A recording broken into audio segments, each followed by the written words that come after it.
Welcome to Northern Illinois University Library's tutorial, Finding a Research Question in the Health Sciences.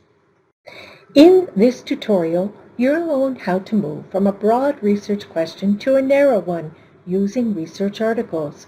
We will discuss the parts of a scientific article, and we will learn how to locate the section of the research article where possible research suggestions may be found. We often begin research with a broad topic.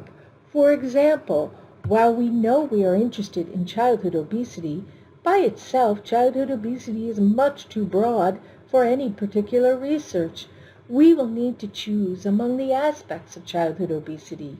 We may be interested in the problem's causes, or we may be interested in what the best practices are to combat childhood obesity.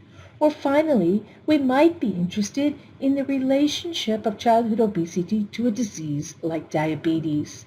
Within each of these major subtopics are many, many more subtopics. For example, we may have chosen the causes of childhood obesity, but the causes of childhood obesity are also quite vast. For example, there are socioeconomic factors and familial causes, or even the food industry.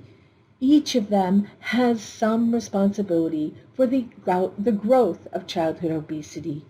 Once more, each of these topics may be further broken down.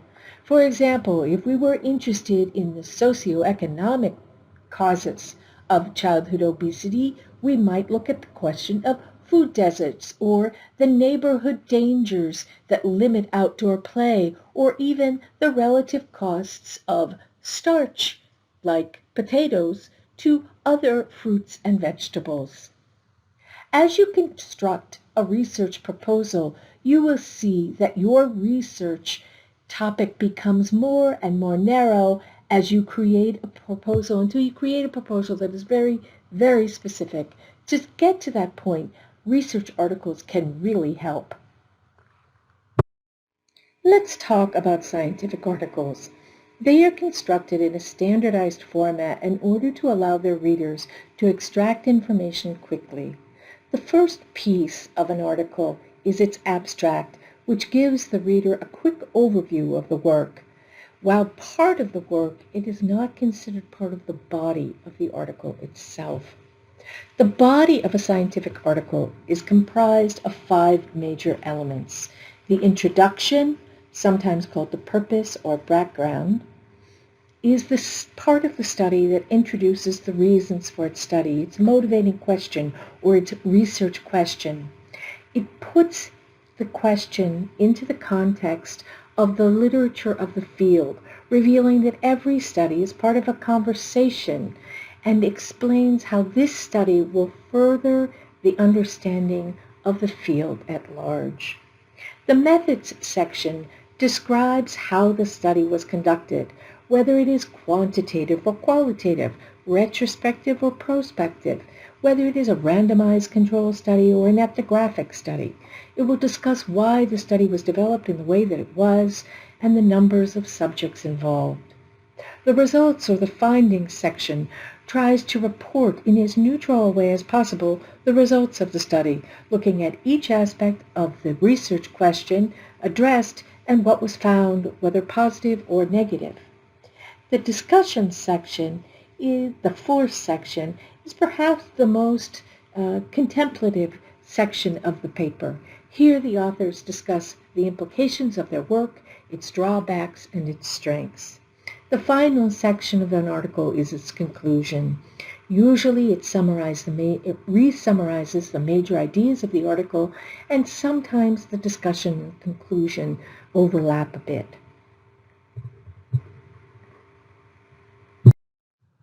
What you see here is a structured abstract from an article titled Impact of Donor Age on the Outcome of Kidney Transplantation from Deceased Donors with Histological Acute Kidney Injury. As I say, this is a structured abstract. As you can see, it is broken down into the same sections that the article itself will follow. It has a purpose, its materials and methods section, a results section, and the discussion or the conclusion section. What we can see is that this allows us to grab information quite easily. For example, in the materials and methods sections, we see that this is a retrospective analysis, and that helps us a lot when we're trying to decide whether to read the whole article.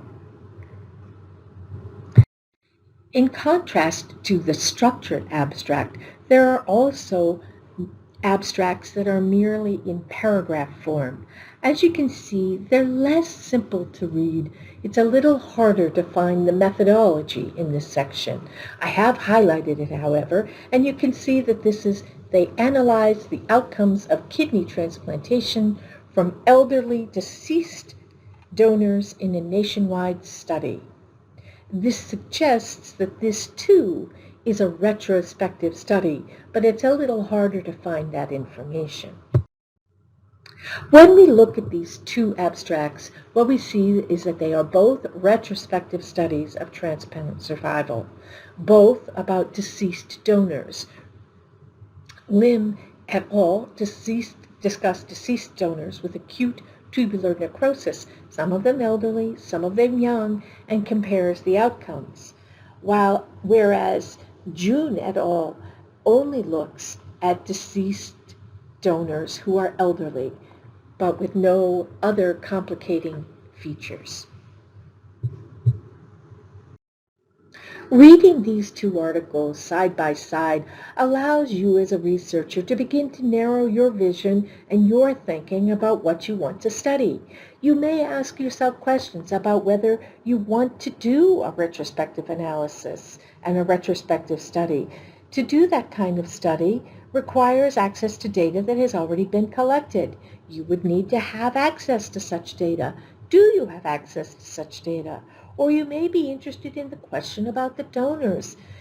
Here you see that these are deceased. Are you interested in deceased donors or live donors?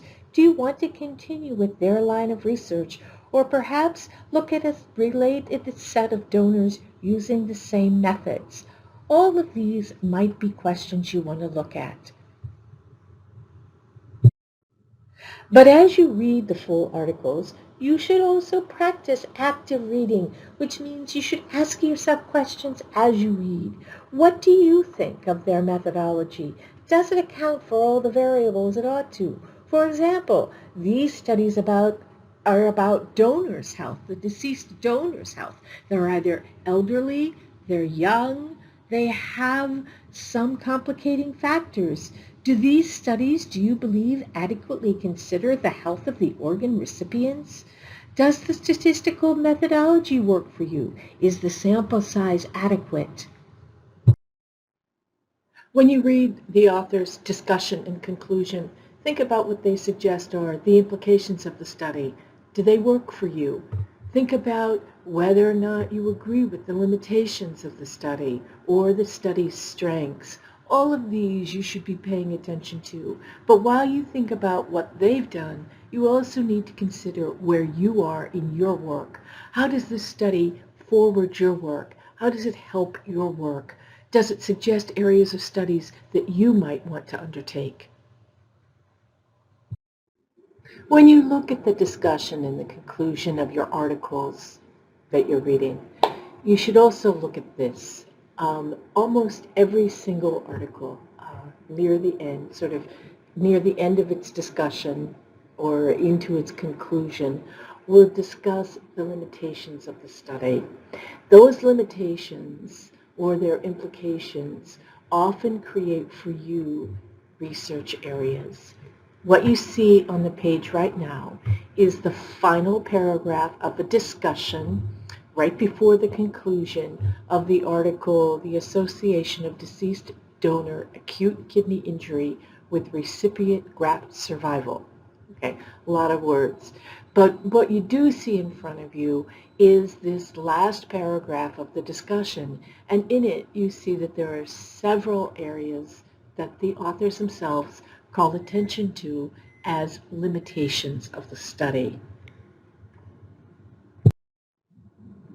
The limitations that the authors in the previous article, that paragraph that we just looked at, call attention to, they call attention to the fact that their study was not a randomized controlled study. They call attention to the fact that the data that they used was collected in different ways from the beginning of its collection to the end of its collection. They point out that they look at survival of transplant patients, but they don't pay attention to survival beyond 6 months, which is actually pretty short survival rate. And finally, they don't address regulatory bodies. Any of these could be areas for you to explore as a researcher in the same field. This concludes our tutorial. In this tutorial, you learned how to narrow a topic, you learned about the parts of a research article, and you learned about which parts of a research article may actually suggest ideas for study for you. If you need more help, go to the University Library's homepage or email me, Beth McGowan, at bmcgowan@niu.edu.